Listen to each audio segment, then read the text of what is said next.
देख रहे हैं आज रिपोर्टर। तो आज हम सब साथ मिलके बनाने वाले हैं एक बहुत ही डिलीशियस एप्पल, जिसके साथ हम नाइफ और स्पून भी बनाएंगे।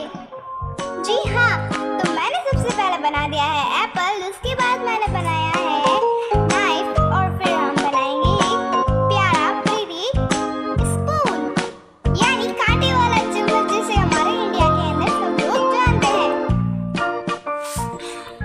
चलिए तो अब हम बना देते हैं एप्पल की आंखें। लगता है एप्पल अभी सो रहा है, जल्द ही मैजिक फिंगर आके इसे जगा देगी। तो अब हमारी बारी आ गई है इसे थोड़ा डार्क कर देने की, ताकि ये और अच्छा लगे।